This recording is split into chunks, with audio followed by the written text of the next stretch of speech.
Welcome back, everybody, to this week's live bonus episode of the DCL Duo podcast brought to you by My Path Unwinding Travel. And Sam, we're back. We're live. We were not here last week because we were in the city of New Orleans, at Kristen City, right? Yes. But we were here were for drinking hurricanes. Sorry, guys. We were. I have photo evidence. And we're back for the next, I think, 5 or 6 weeks straight live, no vacations planned. So mark your calendars now, 5:30 p.m. Pacific, 8:30 p.m. Eastern. Every Monday night, we will be live unless we can't find good guests or we have nothing to say. So with Sam around, which will be rare. Yeah. But I want to do one thing before we bring our fabulous guests in for tonight's conversation, which is I just want to thank our Patreons. I like to give them a shout out every so often. If you're not familiar, we have a Patreon group or a Patreon program. You can head to patreon.com/DCLDuo. We have some support tiers, and these are folks who financially support us every month to help make this show happen. And so just in no particular order, I want to thank Emily Abbott, Chris Wynn, the Dillos Diz. Thanks out there to the Dillos. Heather Wilson, Sonia, Edward Lynn, Christine Christensen, Robert Taylor, Beth Gentry, Chris Brown, Derek Sassman, Sean Burns, Thomas Rogers, Ann Witten, Michael Kunzelman, Dennis Keithley, Robbie and Jillian Abney, Ashley Darling, Cindy Leichner, Robert Estrada, Vicky Sue, Doug Young, Gail Hartler-Road, Ashley Norton, Adrian and Emily Van Zuli, Maureen Cromer, Drew Curry, Shannon Merritt, CT Sweek, Susie Cooper, Christopher Vorobek, Karen Frankie, our favorite Josh Wilson, Dave Hale, Brett Gresham, Chad Swindell, Jim and Deb Mason, Jennifer Swart, Jessica Fell, Chris Braga, Steve Elsis. Thank you to all of you. Some of you I know have dropped off. There are no favorites, Brian. There are no favorites. There are no favorites. I know some of you have dropped off in support, but I wanted to thank everybody who had supported us financially. So thank you for supporting the show. And if you're interested, head over to patreon.com/DCLDuo to learn more. Speaking about fabulous show sponsors, I want to bring in Karen and Kaylee from My Path Unwinding Travel. Welcome. Hello. Good to see you. For having us. Yeah, welcome, ladies. We're so excited. So as Brian mentioned, Karen, and many of you have seen her on our show before, heard her on our show before. She is the owner of My Path Unwinding Travel advisor extraordinaire. She's running our DCL Duo podcast cruise. I mean, she is the brains behind everything My Path Unwinding Travel. And then, of course, we have a wonderful travel advisor from My Path Unwinding. Some of you have also heard Kaylee on our show because she's been on it too. And we met both Karen and Kaylee on our first time sailing concierge out of the city of New Orleans, actually. That was on the Disney Wonder. Now only the Disney Magic seems to be coming to New Orleans. But we're so happy to have you guys back on the show. And we're really excited to be here. Yeah. And we're really excited to do like a head-to-head matchup talking about Disney Cruise Line and Royal Caribbean. But before we get to the topic... I want to make this show all about getting Sam psyched for her first Royal Caribbean sailing because I need her to go in with at least some good vibes. So maybe we sail it again. For everyone out there, I do want to say we've been doing a lot of these compare contrast shows. I said this in a post earlier today. We still love Disney. All right. We're still diehard Disney fans, but we love to bring you what else is out there so you know what you can do with your vacation dollars. So excited to start this Royal Caribbean show. Sam, I cut you off. Keep going. That's okay. So I was saying I'm actually a little trepidatious, as Brian sort of seemed to mention, about going on Royal Caribbean, but we wanted to bring on some experts to talk to us about the differences between Royal and Disney. And before we dive into that topic, we have to get Kaylee and Karen to tell us a little bit about their cruising background. Of course, as I mentioned, we've had them on the show before, but I think it would be great for our audience to have sort of an update of, what cruise lines have they been on and, so that people can understand what experience they have personally. And then, of course, they obviously book cruises for their customers, for clients on both of these cruise lines a lot. So, Karen, why don't we start with you? Sure thing. Thank you. So I always like to say that Disney is at the heart of My Path Unwinding Travel. If people pay attention, they'll understand the reference to where our agency name has come from. But we get Disney travelers and we help Disney travelers put their toes in the water into new experiences. So while I have been on at least 15 Disney cruises now on all the ships, I have also sailed on Norwegian Cruise Line, which was actually my very first cruise on my honeymoon, Royal Caribbean, Celebrity, Princess, Virgin, Holland America. I think that might cover Carnival years ago. I'll have to admit that I sailed on Carnival. And you've done river cruises as well, right? And yes, I've sailed on waterways for river cruising. I'm about to go to a river cruise expo and tour about 10 different ships and sail on some new ones. So yeah, a pretty good depth of cruise experience. Awesome. Kaylee, why don't you tell folks where you have sailed and what you book as well? Sure. So my family has been sailing with Disney Cruise Line for about 10 years now, and we're Platinum Castaway Club members, and we've also been on all ships.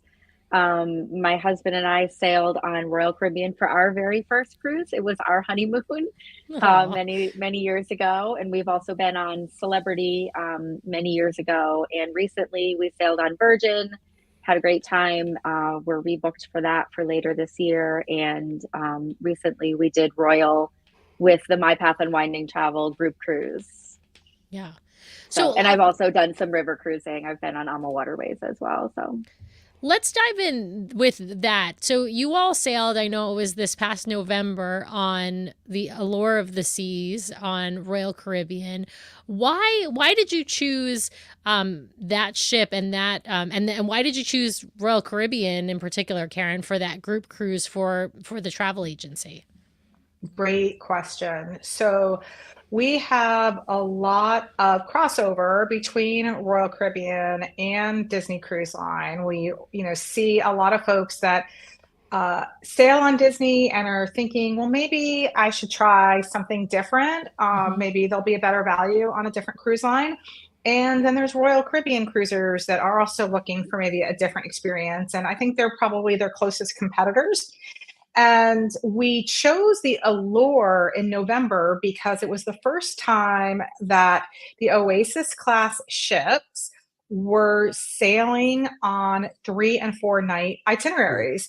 So it was a great opportunity to bring in all of our Disney clients to say, hey, this is a time where you can try one of the newer class of Royal Caribbean ships just for 4 nights, because before you have to commit to 7. So, good call. So we really wanted to bring in, and the vast majority of the people that came on the group with us were new to Royal Caribbean and had been really kind of, loyal Disney cruisers, and we're ready to give it a try with me and Kaylee and some of our other advisors there by their side, telling them that it's going to be okay. It was easier to dip their toes in the comfort of a Disney group of people that they knew had that shared interest, for sure. Yeah. I don't want to rabbit hole on the price point just yet. I do want to ask though, Royal has a very expansive fleet, and my sense is when people think they can get a deal on a cruise, it might be on kind of an older ship doing a shorter itinerary versus some of the newer ships. Can you talk a little bit about like Royal's differentiation in kind of ship sizes and classes, and also their approach to upkeep and maintenance on some of their ships? Just, some of the older ships, do they look older, or are they like Disney where they're being refreshed quite often? So Royal Caribbean had a amplification of many of their ships over the last few years. So some of their old ships have sort of what Disney would have called a reimagining. They did some similar things where they added some water features or updated some of their restaurants.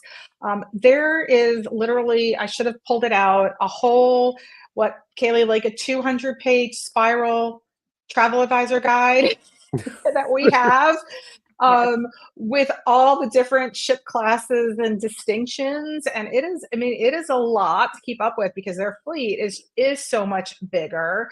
They just celebrated their 50th anniversary as a cruise line, and they don't have, some of the original ship that I sailed on isn't still there, but they do have a ship that's around the same, some ships that are probably around the same age as the Magic. And I feel like with the reimagining, they have done a good job. It's not like you're feeling like you're, walking into this old, Motel 6 ship. They do, keep them refreshed and updated. Maybe not quite to the same particularness that Disney would. um, Yeah, my sense too is that I've heard, and maybe I'm thinking about a different cruise line. They don't emphasize like stateroom upgrades very often. Like they're really looking for public space upgrades. So we've heard from folks who've sailed on some of the older ships who'd say, the stateroom looks like I won't say original stateroom, but older stateroom. Is that your sense too, Karen, that like they spend most of their investment in the public spaces and not in the staterooms? I think it's varied from ship to ship, but yes, I think in general that might be the case for the older ships. The rooms might feel a little more dated. Mhm. When you had Margaret and Sarah on talking about the icon of the seas recently, I think they talked about how great the showers are on the new icon of the seas. And I mean, that's just something that everybody's raving about. So obviously the older ships still have kind of the smaller bathrooms, Mhm. the tighter quarters, and, might have some more of the dated, colors and theming and things like Yeah. that. Yeah.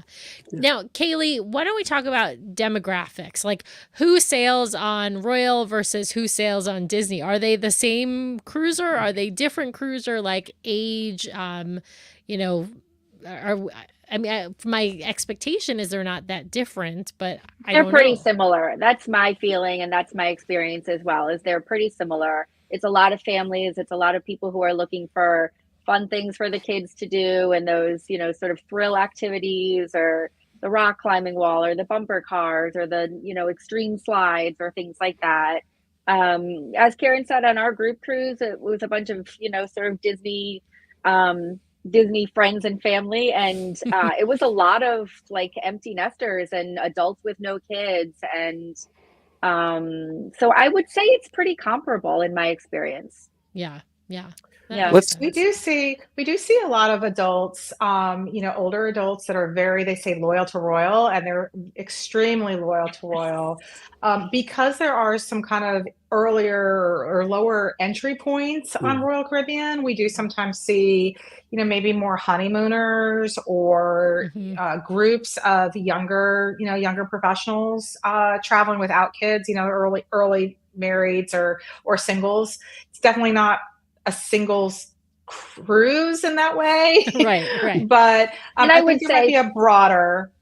I would say length of itinerary and, where the ship is going also plays a big role. A 3 or 4 night is going to have a different demographic than a longer sailing, for sure. That makes a big difference. Absolutely. Let's talk about one place where I know Royal, well, there's lots of places where I know Royal differs, but one place they differ up front is you can book a Royal Caribbean cruise out until like 2025 easily, maybe even some 2026. I haven't looked recently. They just released some 2026 long Caribbeans. Not everything is out yet, but through April or May 2026, we have most of the fleet out. And so, yeah, definitely, it's they've released it in kind of different segments, but you can definitely book well in advance. And somewhat quietly. There's not really the same splashy announcement of, the releases as the way there is with Disney Cruise Line. Well, they don't have the same rope drop culture. Yeah. Well, and they don't have the tiered booking process and all of that sort of stuff. So that's a difference for Disney cruisers, is you can actually book a sailing more than what are we up to now? Just spring of 2025. So Yeah, we're still waiting for we're summer. basically down to like Summer. 12 months of availability at this point. Well, So it's a little over. It's a little bit more. It's like 14 months right now that we've got of Disney Cruise Line. Don't get too far ahead of yourself, Disney. 14 whole months. Well, so another thing that I think Royal differentiates on is staterooms, and I think they've got a lot more and different types of staterooms on some of the ships. I don't know, Karen, Kelly, what do you think about the stateroom offerings on Royal? My sense is there's a lot to choose from on some of these ships. There is a lot to choose from, and it is staggering to try to figure out all of the categories. I mean, obviously, there are the general categories inside: ocean view, veranda, suite, I guess. But within those categories, there are many, many tiers. I guess Karen could probably speak to that a little more. Well, and you're right on there, Kaylee. And what's interesting about Royal Caribbean is that their room categories are specific to occupancy. And so if you are searching for a cruise for 3, they will not show you rooms that are just for 2, even though obviously, or vice versa. If you're looking for 2, they will not show you a room that could hold 3, and you cannot book it. So it can be frustrating when you're searching and you're saying, well, I can see this one room, but not the other. Why not? Or why can't I get connecting? It's because they're very specific in how they manage their room inventory and their occupancies. So the other, I think, difference is it's changing some with some of the newer ships, but Royal has much fewer connecting rooms than Disney. And many of the older ships do not have any rooms for 5. The newer ships do, but they're fewer. So, where Disney has a large proportion of their inventory can accommodate a family of 5. It's not true for Royal Caribbean. Right. So then you have to book 2 rooms and hope that you get rooms that are adjoining, or at least rooms that are next door to each other. I guess you can, try and book rooms next to each other. And I have to put up on screen another key difference to Royal Caribbean, which is you can get, if you are not a family that needs to sleep together, you can get the beds split up. So this room, what does this room hold, Karen? I'm assuming it holds 3 with the pull-out couch over here. I think that is a triple, yes.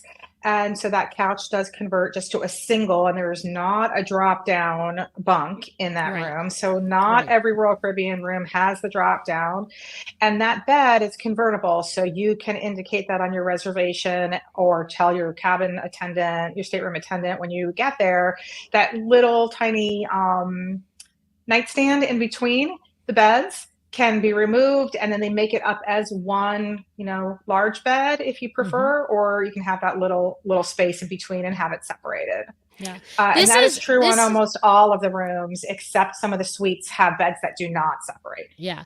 I think this is a nice feature for adults who sail without, a spouse, right? So there's one thing, on Disney, those beds they're stuck together. There's not 2 beds, there's one bed. And so if you are, let's say, adult brother and sister, or adult friends, not a couple, and you don't want, or adult child and adult parent, right? You might not want to be kicked in the middle of the night. This is kind of a nice option that doesn't exist on Disney. On Disney, if you're only 2 in the cabin, you will have another bed, and that you can be on that, the couch bed that sort of folds sideways. That's a nice option. I will tell you that pull down bunk bed is not meant for adults. I slept up there one time just to try it, and it's short, and it's like a foam mattress thing. It's not like a real mattress. It's fine for Nathan at 10 years old, but not for me. I will say the only thing that drives me crazy about these beds is the rounded bottom, because when they're split up like this, when Nathan and I sailed, they're split up like this, and it feels like I've got a full bed on half the bed and like a partially full bed on the other side. So I agree. The rounded beds are weird. I agree. So it's a little weird looking, but from a practical sense, for 2 adults who aren't married, it's probably a nice thing. So CT wants to know what the charging ports look like across the various brands and class of ship. I think that's probably going to be pretty hard to answer for Royal, given the number of ship classes that they have. I can kind of see here, there's definitely some USB ports happening on that lamp right there, but I don't know, Karen, Kaylee, if you had any feedback on the number of abilities to charge electronic items in the stateroom. It's not uniform on Disney either, by the way. On the older ships, if you've got a room that's been updated, you might have some USB plug-in ports, but otherwise you're just going to have regular, plugs. Whereas on the Wish, for example, there's USB ports everywhere. So we were in the owner's panoramic suite, which is a star class suite, when we were on Allure, and there were literally 2 outlets in our entire suite, and one was in the guest bathroom and one was in the regular bathroom. It was very frustrating, and I felt like the room that we were in actually used to be the Pinnacle Lounge for repeat cruisers with Royal. And it was in the last re-amplification, it was changed to a suite. So the entire aesthetic of my room was very different than any of the other suites that I saw with anyone near us. And I thought that was a real oversight in my room that there were only 2 outlets. That's crazy. You know, in Disney, I used to bring one of the USB with the multiple chargers, and if I had that, it would have been great. But we were taking turns with phones and electronics, and it was frustrating. Yeah. All right, I have to show this comment. Linda is saying, been on 3 cruises and have yet to be the adult to get the big bed. So there you go. And then on a more serious note here, who is asking? So the different classes of staterooms on Royal. So if you're a Disney fan and you're used to sailing in those, those family, they hold up to 5. What kind of staterooms should people be looking out for on Royal? So I think it's really going to depend on who is traveling with you. One thing that's really important to note is that I like to say that the junior suites on Royal are the closest equivalent to the deluxe family verandas on the Disney Cruise Line. So, because if you look at the size of the staterooms, most of the Royal staterooms are smaller in general than those on Disney. So if you're looking for that size, then you probably need a junior suite.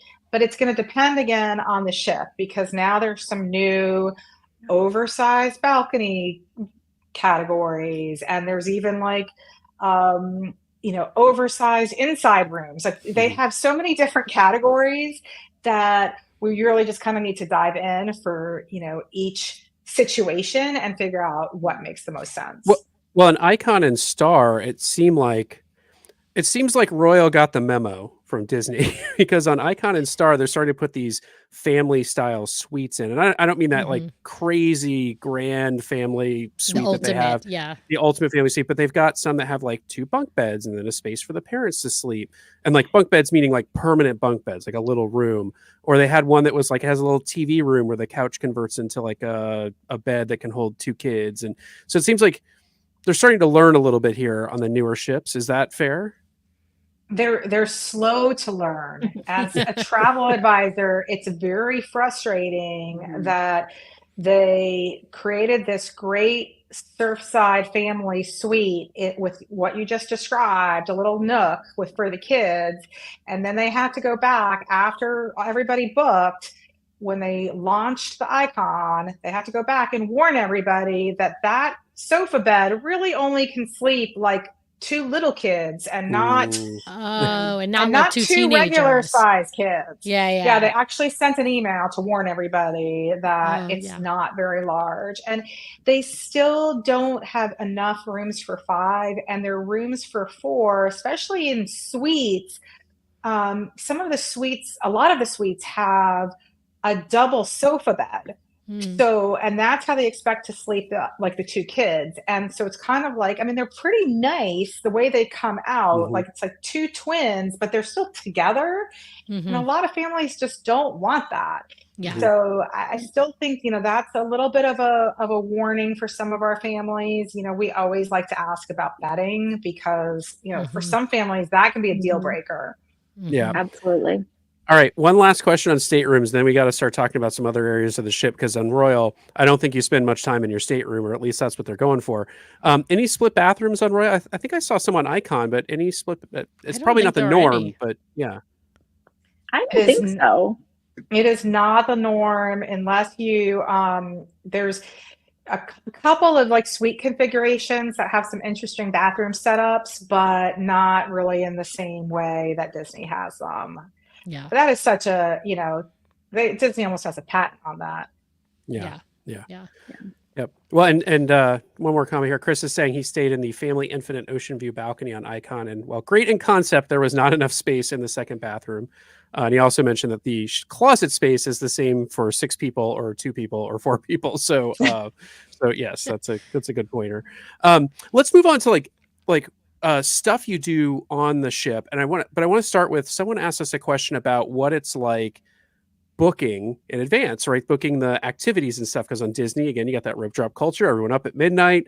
They're gonna get tiered booking. They're gonna get times, their cabanas and all that sort of stuff. And so, what is it like on Royal Caribbean to book the stuff in advance of your cruise? And frankly, what do you need to book that you might not have to think about on a Disney cruise? It is very similar to the release of the sailings, where things just sort of randomly appear in the cruise planner, and you sort of have to be checking and logging in every few days as you get closer and closer to your cruise. We found that when we were planning as a group and we were chatting amongst, our group often. And if somebody happened upon something that, showed up in Cruise Planner, then everybody sort of scurried to get that, booked if it was something that they wanted. Yeah. Now, do you book like shows in advance? I know you have to. I know one thing you can book is specialty dining. But are there like shows or other things that are not, let's say, port excursions? Because obviously, port excursions on whatever cruise line you're booking, you have to book in advance. I mean, you might be able to book on board, but in general, you have to book in advance. But are there other things that you do book in advance on Royal that you wouldn't maybe on Disney?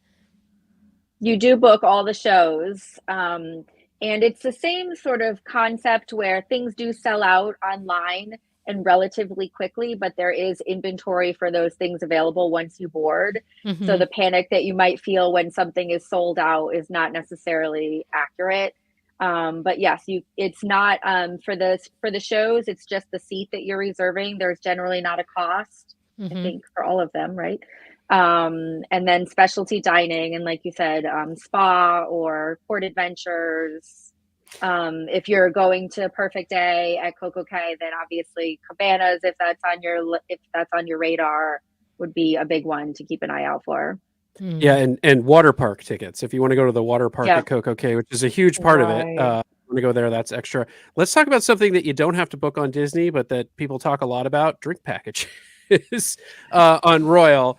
I'll say that I went on, Sam messaged me the other day and she says the drink packages are 30% off. Go check it out. And so I was like, all right. I did tell him, because I saw it in our Facebook group, which by the way, we have a Facebook group for the Royal Sailing we're doing in April. It's like crickets though. It's not like crickets. It's not like the Disney Facebook groups where people are constantly asking questions and posting about things and doing, movie brackets that Kaylee does in her Facebook groups and things like that. So it's completely different. But I did notice somebody posted, there was a single post the other day, and it was about drink packages. And what's interesting about Royal, right, is, and I think you said this, is you can start booking stuff as soon as you book the cruise. Like if it's out there and it's available, and they kind of dribble it out and new stuff becomes available, and you can just kind of book things as you go.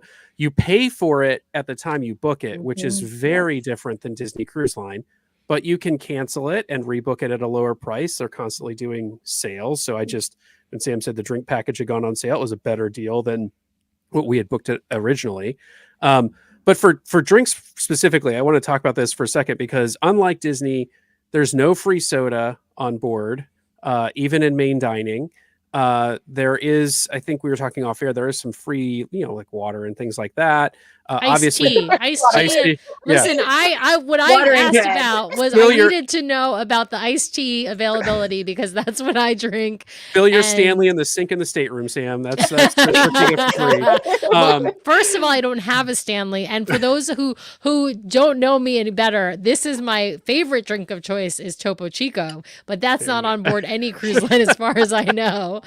And so I drink iced tea outside of fizzy water and water. I drink iced tea all the time. But you can buy various levels of drink package. I keep trying to come to this, and Sam keeps taking me off topic. You can buy various levels of drink package. So you can get a soda only. You can get you can buy water. You can buy, I think it was like non-alcoholic drinks in the alcoholic beverage package. But I went online, I priced these out, and the reason I want to talk about this for a second is 30% off for 2 adults for 7 nights for the all-inclusive drink package was like $1,400, and that was 30% off, right? That was crazy. When Brian told me that, I was like, there's no way I'm drinking $1,400 or $700 worth of liquor.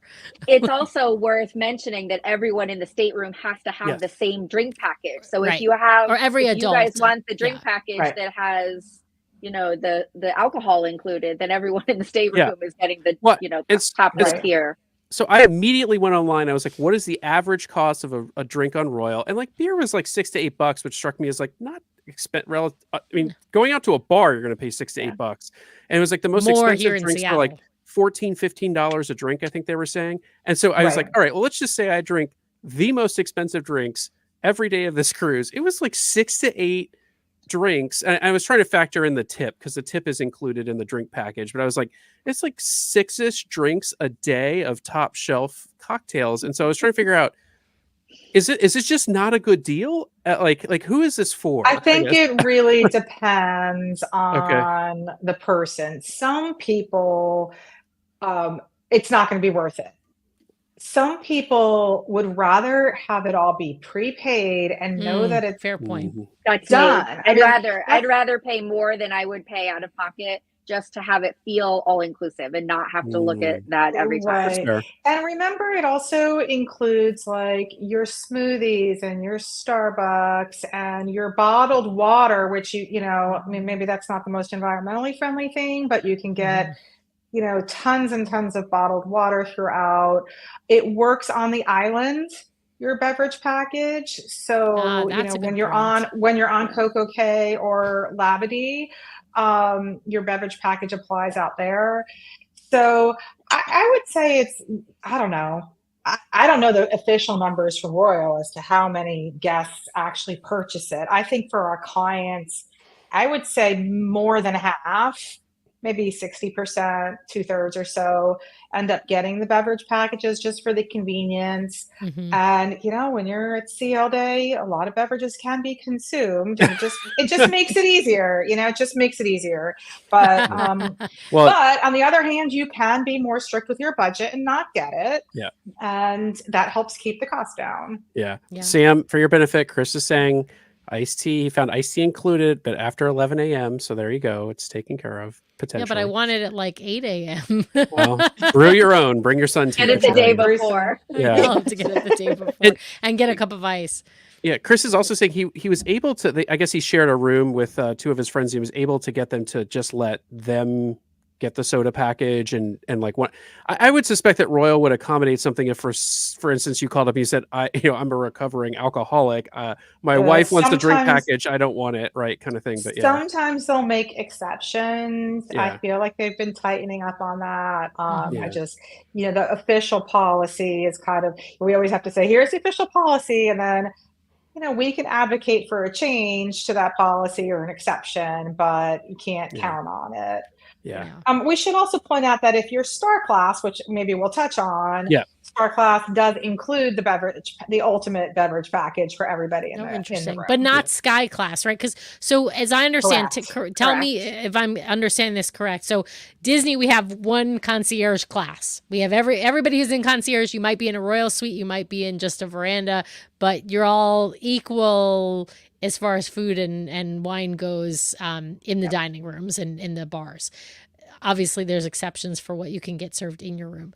But on Royal, you've got 2 classes of concierge, essentially. You've got Sky Class and Star Class.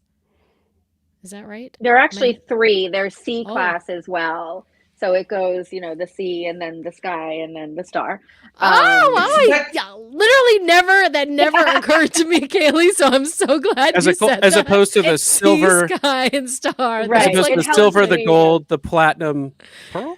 No, because that's Castaway Club. That's different. That's loyalty. But really, we can easily ignore C because C is for junior suites, and it really has minimal benefit. It's just a room difference.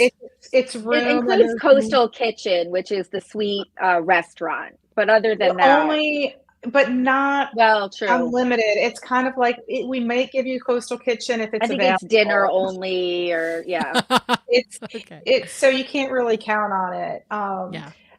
But both Sky and Star have access to the concierge lounge and to Coastal Kitchen, which is a private suite dining room that is open to all concierge guests, including kids, for breakfast, lunch, and dinner.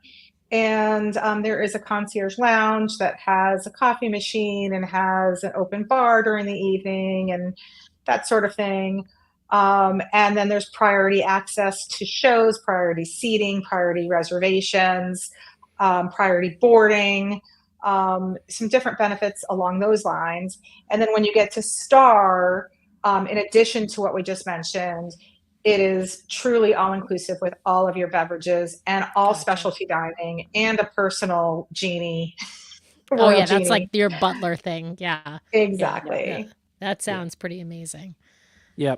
Right. So I want to talk about stuff to do on board, because Royal ships are usually chocked full of stuff to do on board. Water parks. They had the zip line-ish kind of thing out on the Icon. Yeah, what should people expect? Right? I don't think Royal has go-karts. I think Norwegian has go-karts. I'm not sure if Royal does have some bumper cars on certain ships. Yeah. What should folks expect if they're booking? Let's talk about kind of the not just Icon, but kind of the Oasis Icon class of ships, because I think that's where people are probably looking to book primarily. What should they expect in terms of things to get up to on board? Is it more than what you would see on Disney, or is it just different? Yes. Yes. That's a good answer, Kaylee. That's right. It's more and different. It's more and different. I mean, it is, my husband and I were chatting about this earlier tonight before the show, and there's truly something for anyone to do on a Royal ship, sort of almost at any hour. From, like, we were talking about the extreme things like rock wall climbing and zip lining and the bumper cars, to the carousel and the ice cream shops and the aqua shows. I mean, there just is always something going on. We had not been on Royal in a long time, and we were on a class of ship that is, I think, no longer in existence.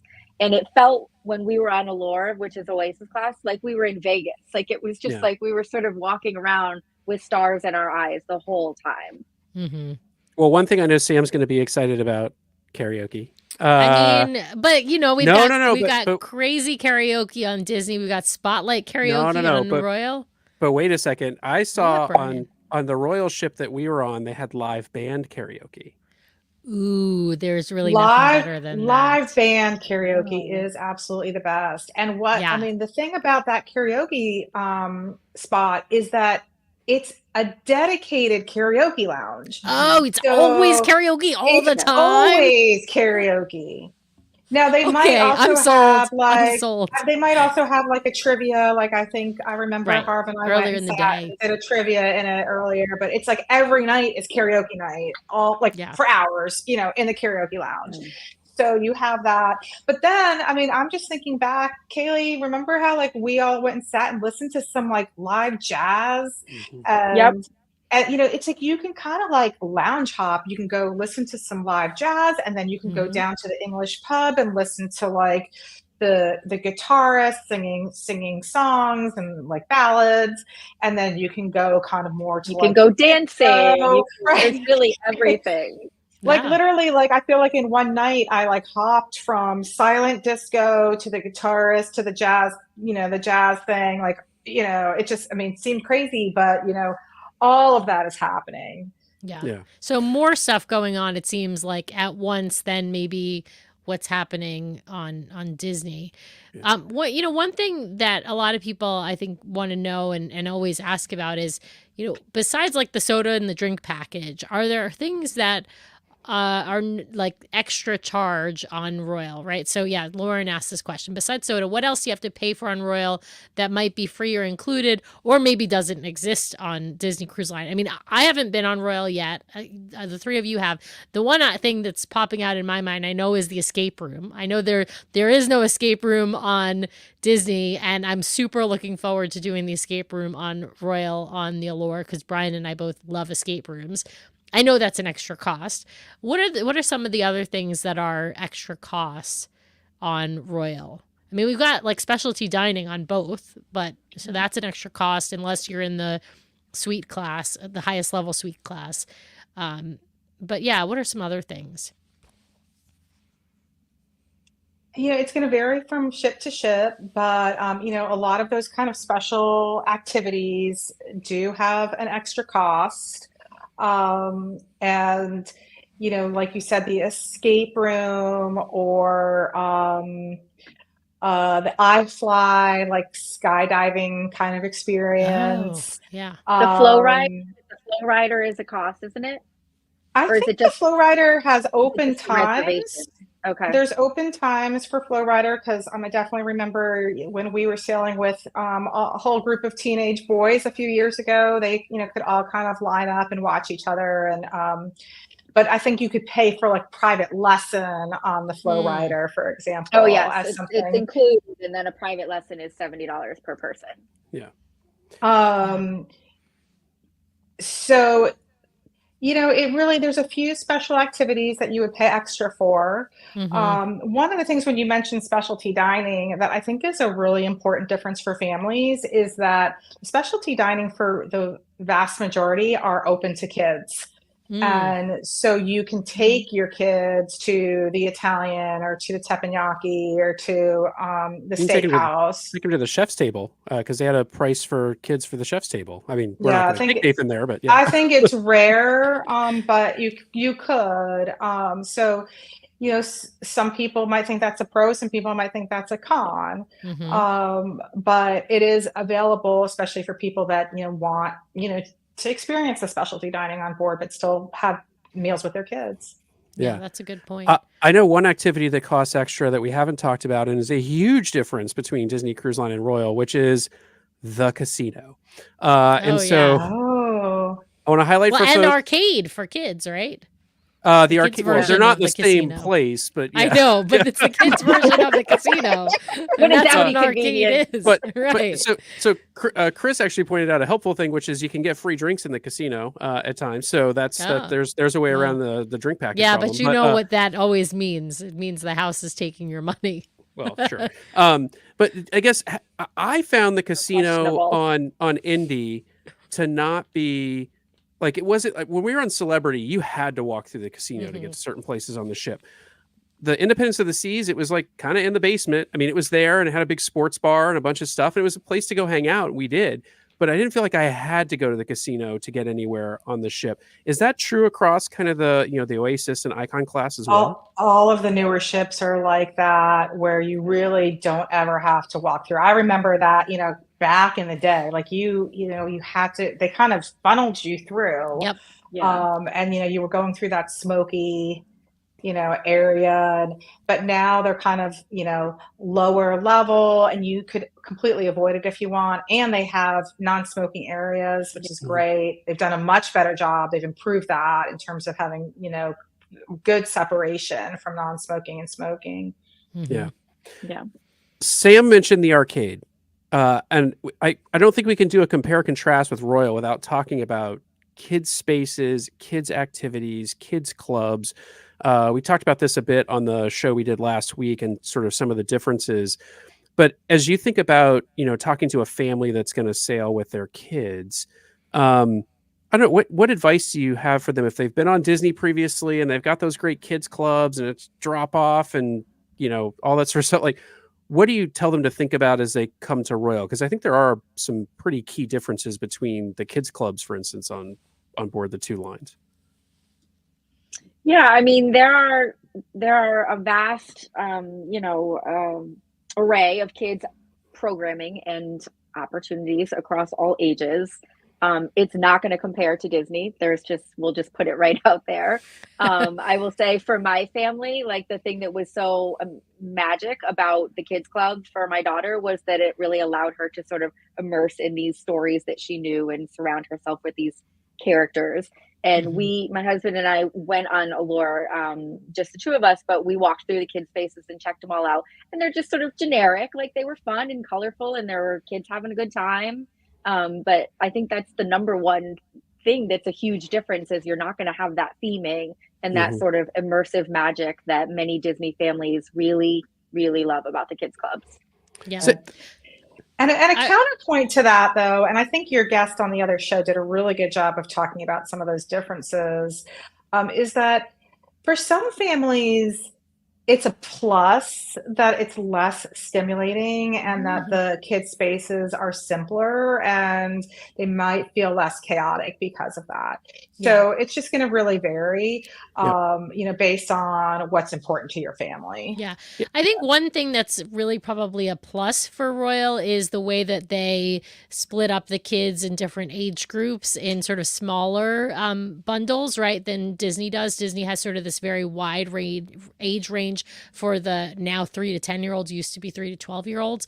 And a 3-year-old and a 10-year-old obviously have very little in common. Yeah. So the kind of programming you do for those kids, they're offering the same for everyone on Disney, whereas on Royal, they're having more differentiation. I will say, to answer Patrizia's question, my sister actually sailed on Royal recently with 2 young children, a 2-year-old and a 4-year-old. They were at the time actually 1 and 3. So they were both in diapers. They were both in the nursery on Royal, and they actually thought that the nursery was fantastic on Royal. So they had a really good experience, very attentive caregivers, and very, sort of a small space, not like super themed, but really good programming, they felt. And for those who may be listening after, Patricia's question, which Sam mentioned, was just, are Royal ships good for sort of younger kids, and how do they compare with Disney? So yeah. Okay, we got 3 major categories of things still yet to cover. One is I want to talk about shows on board, and up until Icon, I feel like Royal's shows were a lot of reviews and things like that. Although I think they had Broadway shows on the Oasis class ships. I noticed they had The Wizard of Oz on the Icon. So again, seemed to have gotten the memo. Mamma Mia. Yeah, seemed to have gotten the memo from Disney that just doing musical reviews wasn't cutting it. How are you finding the entertainment on Royal today versus what Disney's offering? Is it on par or better or worse? Or close? Or close, yeah. I mean, I think, we all might have some different perspectives on it. I love Disney's stage shows, but I don't need to see them every time anymore because I've seen them and I'm good. But I know that they're really high quality, and if I go, I might cry. Royal's entertainment, I think, varies. I think that, their flagship, Broadway show, like Mamma Mia, like Wizard of Oz, they do a fantastic job. And, and it's repeated a few times during the course of the cruise, so everybody gets a chance to see it. Their Aqua Theater show is mind-blowing. There's nothing like it. At sea, it is mesmerizing. I could probably watch that twice in the same cruise, and I would always go back to see that every sailing, because even if it's the same show, it's just so incredibly fascinating to watch. But like you said, the other shows that they kind of fill in in the main theater, some of these like variety type shows where they're trying to be innovative or creative, I think they're a lot of times a miss, and I don't bother to see them. Kaylee, did you see the ice skating show on the Allure? We did. Yeah, we saw the ice skating show, and it was great. It was very entertaining. It was amazing to have an ice skating rink at sea. I was blown away by Mamma Mia. I thought it was incredible. It was such an incredible production in every way. But it was 2.5 hours. Like you can't compare That's the long. Disney shows that are 30, maybe 45. We didn't go to the sort of environmental show, whatever that was, but we were also blown away by the aqua show.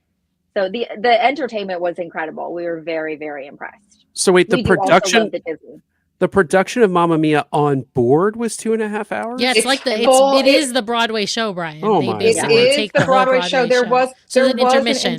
Yeah. There was an intermission. You have to for that length of show. It was worth every single minute. It was good. It was amazing. I did cry at Mamma Mia also. It was beautiful, and it was the talent was excellent. That was on Allure, right? On Allure. Okay. Yes. So I guess I have to go see Mamma Mia, because I'm telling you all, and I've said this on the podcast before, because we're going on the Oasis in May. So we're going on Allure and then Oasis.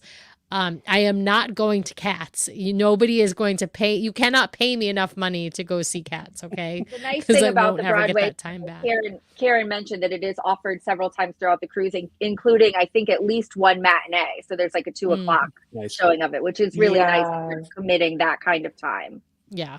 And I can't recall exactly which ship, but Greece is on Greece is on Harmony of the Seas. Yeah, I I wanna see would Greece. probably sail on Harmony just to see Greece. I think that would be Yeah. really fun. Agreed. But also remember that there's a nightly comedian, and there's a specific theater just for the comedian. Mhm. Like Yeah. a specific A comedy club. A comedy club. Yeah. a comedy club.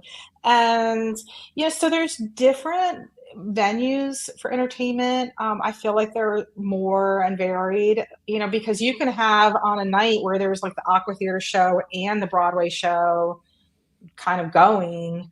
And so there's always, something. I don't feel like there was a night where it's like, oh, there's nothing to do. Well, it's not going to happen. Well, and you mentioned, Karen, I mean, there's venues like the nightlife on board Royal is more lively than anything I've seen on Disney, maybe with the exception of Match Your Mate, because that can get a little rowdy. But there's venues to go listen to live music, multiple live music venues, like lots of adult venues. The only thing I struggled with was the adult after hours stuff on Royal. Well, more than Disney, the kids clubs close at like 10 o'clock at night. So it's not like Disney where you can have the kids in the kids club until 2 o'clock in the morning while the adults are out watching the shows. You got to have some place to, either your kids have to be old enough that you feel comfortable kind of leaving them in the stateroom or something like that. So that was the only place I kind of struggled. But dining, we got to talk dining. Royal does not have rotational dining. They have one massive main dining room, and then usually lots of venues throughout the ship that are a slight upcharge. I think we talked about up front, like you can buy a dining package that gives you, not included entry into those venues. Chris pointed out that there are some venues on the pool deck that, unlike Disney, would be included. On Royal, they're an upcharge. Talk to us about how dining works on Royal and kind of the breadth of the food offering, and frankly, how is main dining? That's a question we hear a lot. Yeah.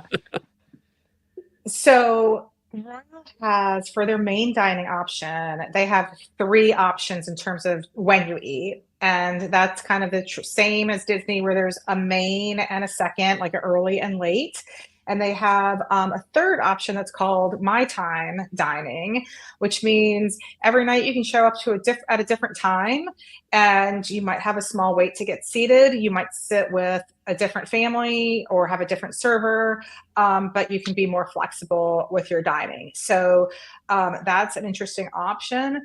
The main dining room, I feel like there's just opinions across the board and across the fleet on terms of the quality of the food in the main dining room. They have recently revamped the menus across the fleet to reduce the number of offerings in an effort to, I think, increase the quality and the speed at which everything is served. And you'll see a lot of different feedback on it. Some people are really happy and some people aren't. I think in general, if you were going to take a survey, I think most people would say Disney's main dining room food quality is better. But I got to give Royal Caribbean the edge on the escargot. Just like Josh Wilson, actually. I love that. Yeah. But and wow. what's the breadth of some of the specialty dining? I mean, they have chef's table. They've got the Italian restaurant, a steakhouse, hibachi grill.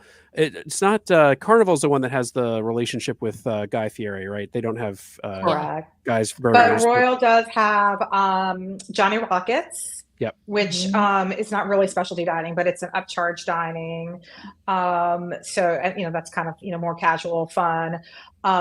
They have what was the 1900 150 Central Park. 150 Central Park. I wanted to say 1900 Park Fair. Park Fair. Venue. It's not the Grand Floridian. 150 Central Park is sort of like I mean, it's not Remy. It's not close to Remy, Mm. but it's more of I would say their finest dining kind Mhm. of Mhm. French flair. Um, on some of the ships, on the Wonder of the Seas, and I think on Icon, there's the Mason jar, Mhm. which is kind of southern. And one of the fun things that they're doing on like the Wonder and the Icon is that they now have like live music in these venues. So the Oh, Mason Jar fun. has a bar and a restaurant, and they might have like a fun like country rock band playing. Mhm. Um, and then there's also I haven't dined there yet, but there's Wonderland on some of the ships, which is Yeah. Oh, that looks something really that I cool. really want to try. That is kind of like that, not everything Interactive dinner kind. interactive and things are not exactly as they Yeah. seem, that kind Is of that the thing thing. where they're like projecting on the table and like Yes. people are like Yes. constructing your food and like Yes, yeah. that's Yeah, exactly what Yeah. it yeah. is. Yeah. Well, no, we got one Yeah. question from Kraus Mouse Adventures asking about food allergies and how, noting DCL is known for generally being very good with food allergies. Did you get any feedback from any clients maybe on the cruise you all went on in November about how Royal is with food allergies? Were they, similarly very accommodating? I don't know that I had any experience with that crew, or that I have with my clients. I mean, I feel like we had, gluten questions like Rob would say, Gluten fussy. I think He's gluten gluten fussy. fussy, but but the reason that I recall Rob saying he was gluten fussy is because every time we sat down for a meal, they did ask if there were any allergies. So Oh, I okay. So do that's good. feel Yeah. like, I feel like there was the Yeah. same level of attention to that. And I feel like they, have the allergens appropriately noted on the menus, and I feel like I feel like it would be just as safe as Disney, honestly. Yeah. Despite Disney obviously has this great reputation, but I think Royal does a good job. Yeah, I want to echo something that Chris has said here in the comments. I think the buffet on Royal is spectacular. Like it had so many choices to it, and I found the food to be pretty good. I mean, it compares to Disney's buffet in terms of quality, but the amount of choices that they had on that buffet, I thought was crazy. I will say the venue is gigantic to house the buffet for this many people. So But also, I think you might have noticed, not every ship has this, but like on some of the ships, there's a second kind of healthier buffet, like in Oh, the yeah. solarium area. Like in the And so solarium. the Yeah. solarium has, so that's, less overwhelming, smaller, Like a fewer health amount of food buffet. choices. Yeah. Right. how important? So the last topic I want to shift us to for a second is there's actually two topics here, but the last sort of generic topic I want to shift us to is perfect day. A lot of people say if I'm going on a Disney cruise, man, it's got to stop at Castaway Key, right? How important is perfect day, do you think, to the Royal offering? I know they've got a new, that strip of land in Nassau they're talking about building a beach club on, but I don't think that that's anywhere near what it's going to be like perfect day. But yeah, talk to people about the big differences around perfect day versus Castaway, and if you're going to take a Royal cruise, is it like a must stop, or is it like if it's there, it's a great option, but if it's not, don't worry about it. You're going to have a great time. And I should also mention that Labadee, which we're stopping at in April, seems to have some kind of Royal sort of only presence. I don't know. So can you talk through like the private island offerings, I guess? Perfect Day is incredible. Um, I was blown away. This was my first visit to Perfect Day, and as we were leading up to our cruise and I knew that multiple ships could be on the private island at the same day, I was sort of like, "Oh, no, no, this will be terrible." And, granted, we spent the day over at the Coco Cay Beach Club, but it did not feel massively crowded at all. The offerings are everything from, a relaxing day in a cabana over water to these insane slides that you see, and the whole Thrill water park. It's just like, I wouldn't say it's a deal breaker if an itinerary doesn't go to perfect day, but you're gonna be blown away if you do. Mm. And the thing about Coco Cay is that there really is something for everyone. You can just walk off the ship and find, a beach chair and you're good.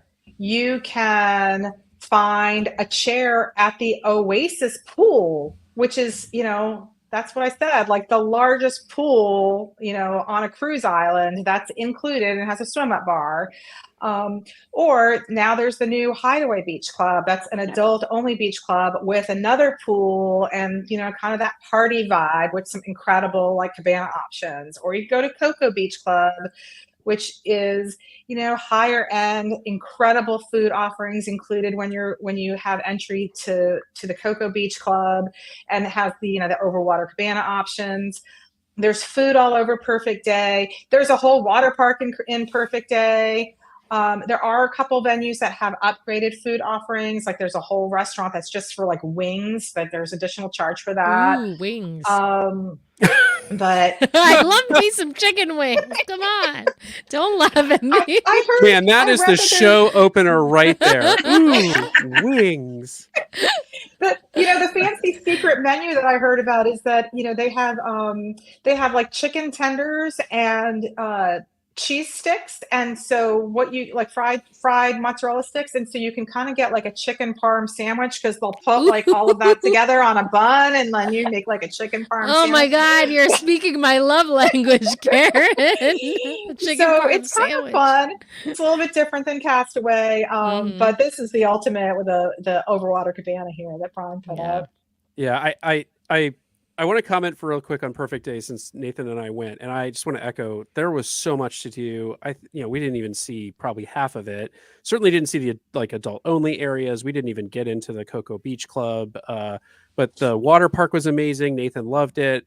Spent the morning there. Tickets are expensive. It's like $179 a person to get into the water park. Well, it's seasonal though, Brian. It's because sure. of you were on a high season cruise. Fair enough. We did the freshwater pool, which had a great swim up bar, and Nathan and his friends could just kind of play around. We went to the beach, and they had like offshore platforms that you could kind of jump off into the. It was a jam packed day. It was a lot of fun. The key difference for me really remains at Castaway, right? You pick your beach chair, and you're there. At Coco Cay, Coco Cay. I'm getting confused now. Just say Key. It's Key is correct. At Perfect Day, I felt like we were constantly kind of moving from space to space a little bit, and so that was different. I don't know that I loved it. I don't know that I didn't like it. The buffet, or sorry, not the buffet, the barbecue was more expansive than what Disney has too, so that was kind of a nice thing. I put the picture up of the overwater cabana because, Karen, you've been trying to convince us that Star Class is the way to go for a while now.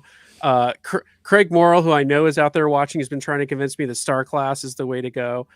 Before we dive into kind of the overall vibe and value prop and all that sort of stuff, like talk to folks a little bit more. We touched on it earlier in the show, but talk to folks a little bit more about the level of pampering you will get in Star Class. And if you are a current Disney Cruise Line sailor who likes to sail concierge, I'll just say, I think for the money, you're getting a lot more on Royal, but I want to hear whether you agree or not, Karen. Well, first of all, I have to say this cabana can be yours with an inside cabin on Royal Caribbean. It's true. That's true. I mean, that is a key differentiator because it's open to everybody. It's not like you have to be concierge to book it first. And so if you want to have, a splurge, get in, you can pay minimal for your cabin and splurge on this experience. So it's not like on Disney where it feels like you have to be in concierge now in order to experience the cabanas. The experience in Star Class is extremely unique. The inclusions, we already touched on. The service is at a much, much higher level because, at most there's like 10 or 11 Star Class suites on any ship, and each Royal Genie has at most 4 staterooms to attend to. So, they are literally your personal, your genie. I mean, I think Kaylee and I, we shared our same genie. And I mean, Romina just would pop up all times. She was everywhere. She was magical. She was everywhere.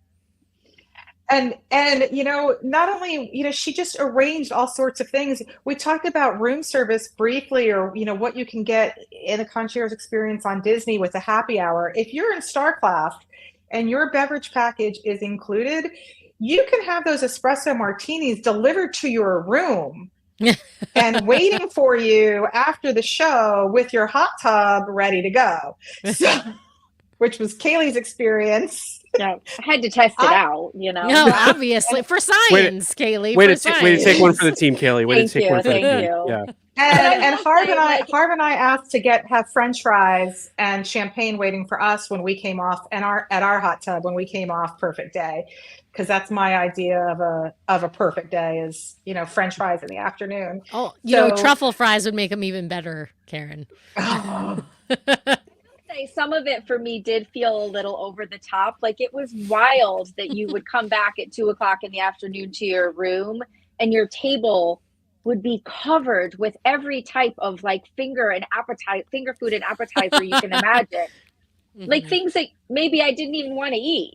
I mean, it was like guacamole and chips and mozzarella sticks and pizza and it was, I would rather go to the lounge and get the food and pick out what I want, because it felt very wasteful. That is the only part of it that felt weird to me. I was going to say, not that you didn't want to eat, Kaylee, it's just that you didn't know you wanted to eat it. Right. It was kind of extra sometimes, and not necessarily okay, we can, hold off on this. We don't need it all. We were celebrating and it felt like, okay, the celebrations just got more and more. I think there's an important difference. Sky Class on Royal, I think, is probably closest to what Disney offers in terms of concierge. And in that comparison, I think that for the most part, Disney concierge wins. For, I think, two reasons that come to mind. The first and overall most important is the people. The relationship and the connection that you make with the concierge team on board Disney in the concierge lounge is much different than the more transactional role that the concierge people play on Royal Caribbean. So when you don't have the genie, the genie is the personalized differentiator, but when you don't take out the genie from the equation, which is what you get in Sky Class, it is really a lesser experience. There's a lounge and there are concierge crew that are there to assist with anything that you might need, but you're not going to develop the same kind of connection. Right. Yeah. I mean, it's possible that you could, but it's not going to be standard, right? It's just not. It feels more transactional, I think, is the best way of putting it. And because, they have more folks to handle, and I think there's fewer of them, and it's just a little bit of a different role.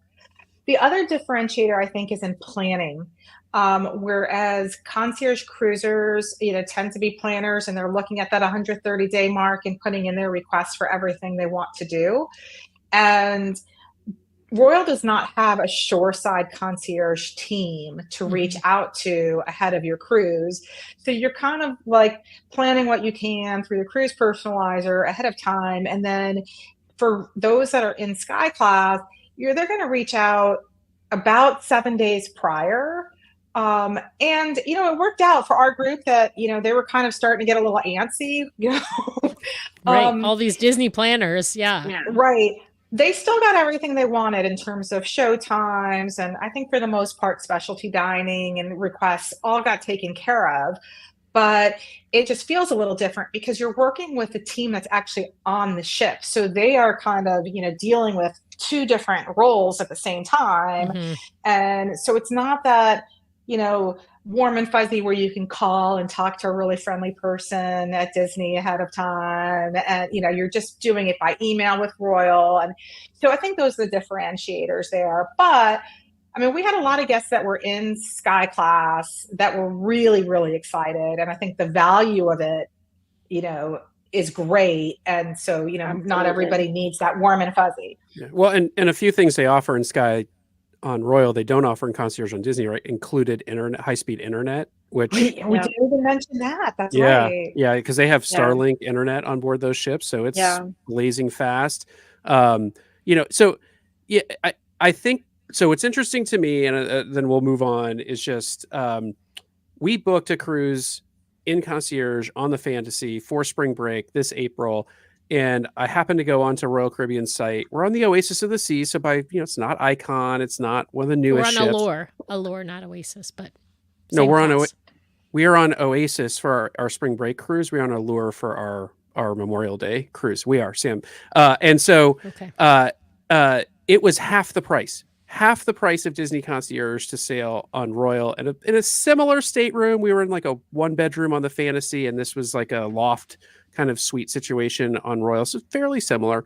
And I was just like, how does that happen, right? Like, how does that happen, Disney? Like that seems like a huge miss in my book. And some of the things that they're offering in just Sky Class that you don't get on Disney at twice the price point it's mind-boggling to me. But I guess with that, I want to segue us into a discussion around value for a second. I don't want to talk about cost. Cost is cost, and people need to choose how they spend their dollar. But do you have a sense of? I don't think Royal always beats Disney, especially with the Icon and the new Starship that's coming out, right? But do you have a sense of how competitive is Royal these days as against Disney? And if folks are looking to get maybe a bit of a deal over a Disney cruise, like, where would you point them to? Like, which kind of ships and sailing should they be looking at? I would say, for my experience and my clients, the thing that's appealing about Royal is it has a lower entry point. And we talked a little bit about this earlier. And it's, you hear there's a deal and there's, special pricing and kids sail free. That's great. Kids sail free, and there's all of this. But once you start adding in the things that might bring you up to what you're getting for a Disney cruise, it's not quite as easy of a decision. There's a lot more to consider. Yeah, I think that's the point Tracy's sort of making. Like, you pay the base fare, but then you've got the add-ons on Royal. So, like, how close do you get? I will say, for me, like I said, I'd rather pay everything ahead of time, even if it's more than I might pay out of pocket, just to have, because that feels like vacation to me. That's the luxury of vacation to me, is to not have to worry about that. So I'll say I went through this process with this cruise in April, and we're still coming out way ahead of where we would be with Disney. So I don't want to paint the picture, because I think there's a picture of you book the base fare and then the add-ons just get you right to where Disney Cruise Line is. I think there are definitely situations where that happens, but I think there are also situations where that's not happening and you're getting kind of a much lower price point cruise, similar itinerary, similar length, lots more activities to do on board. I think that's the other thing to calculate in, is there is just a lot more going on these ships than what you're going to find on Disney sometimes, I think. So there's just, there's a little bit of a different vibe, right? I mean, you on Disney, you're paying for that Disney affinity, and you're paying for the opportunity to sail with Mickey and Minnie, and there's value in that to a lot of us. Yeah. Even when I don't have my kids, I love just sitting on the deck and watching Minnie go by. Like, it just I love that, and I will pay for that. But there's times where you say, okay, I want to try something new, and maybe, want to extend my vacation dollar a little differently. And then there's times where, Royal will be far more than Disney, depending on what you're looking at. So it really is a case by case, but there are a lot more promotions that happen with Royal Caribbean. The kids sail free, does not happen during peak times, but there's a lot of kids sail free dates. And there's also, besides just the various promotions, we have access to a lot of group rates with Royal that Disney just doesn't offer. So we don't get group rates for suites or for Sky Class or Star Class, but for a lot of dates for balcony rooms or ocean view rooms, we can have group rates that are kind of these unadvertised specials. They I did also want do resident rates and senior citizen rates, and depending on what state you live in, there's a lot of different little ins and outs. Yeah. Now, there's one thing I have to mention, though. I can't wear my ears on board a Royal Caribbean ship or people are going to look at me funny. So I just Are you want to kidding? put that out there. Are you kidding? Because I wore my Disney Cruise Line swim shirts. Like, No, I'm not worried about wearing my Disney merch, but not ears. Yeah, like exactly. I will wear my Disney Cruise Line like swag, and I'll wear my DCL Duo swag, frankly. But I do think the ears are a step beyond. Although I'm going to shout out to the Nortons, because that Catherine would be wearing her ears wherever she goes. It does not matter. Yeah, absolutely. So I want to quickly cover two more things. One is just there's a question here about how does Royal Caribbean handle gratuities. I think much like Disney Cruise Line, you can have them included pre-sale. I don't remember them handing out envelopes or anything on board for gratuities like Disney does. But do you know how they handle it if you don't get them included in your fare? They do add them on board.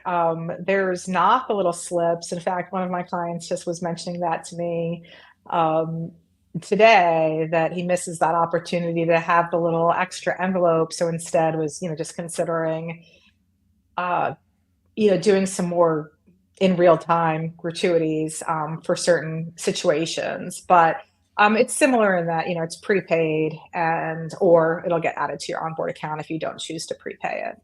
Yeah. Last question I want to sort of talk about for a second is just, we talked about kind of the entry point, the price point. I think the other place where Royal, gets a reputation is, Carnival especially, right? It's a booze cruise. It's going to be all these crazy people, so much drinking. It's not going to be great for my family. Can you two speak to, my sense is it really depends on which ship, which departure port, length of cruise. Like, there's a lot of factors that go into whether or not you're going to land yourself into like a booze cruise situation. So like a 3-night out of, Miami may end up being more like that than a 7-night out of Port Canaveral. But do you have a sense about sort of the vibe on board? It's definitely so situational, like you said, depending on those factors. This recent cruise that we did on Allure was a 4-night, which was a shorter one. I will say that we saw some things going on at the pool deck that I was like, oh, not on Disney. Like there were maybe multiple smoking sections. I felt like there was always sort of smoke around. There's a different vibe. But again, this was a shorter sailing. It was like over a holiday weekend, I think. So people probably had a day off. And I think that it's so situational and hard to predict. It's so interesting to me because we would go to the nightclub and I'd be like, oh my goodness, I didn't realize there were all these partiers on board. Yeah. Because then you go to Central Park and you feel like you're in a completely different space and it's so quiet and peaceful and you're like, nobody's on the ship at all. So I think that's one of the nice things about Royal is there's so many different spaces that, you're going to find, you're going to find your places. And it's not like you're going to be like, oh my gosh, this is, everywhere you turn are the pole dancers and chugging content. I did run into that on my Carnival cruise. That's Virgin, right? Belly That's flop contest. Yeah. I ran into the pole dancers on my first Carnival cruise with my 5-year-old daughter 20 years ago. Oh, dear. Wow. Oh, geez. Well, on that note. Yeah.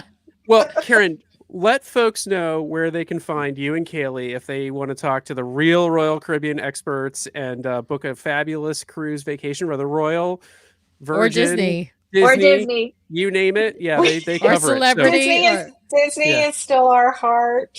We can't wait.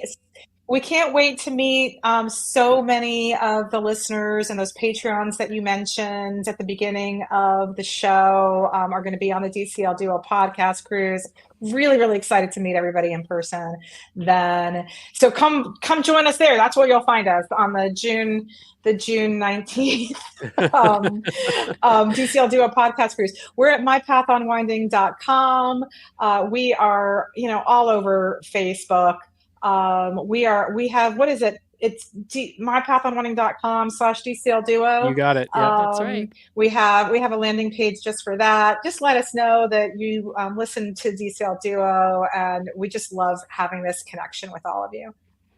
Well, Kaylee, Karen, thank you so much for taking time. We were 20 minutes over tonight, folks. We try to keep it to an hour, but there was so much to still cover. didn't answer like a ton of questions, by the way. There's a ton of questions, so sorry, Maybe we'll guys. find a way to get those answered in the group or offline, but thank you so much for taking time out of your evening to come share your expertise with us. We really, really appreciate it.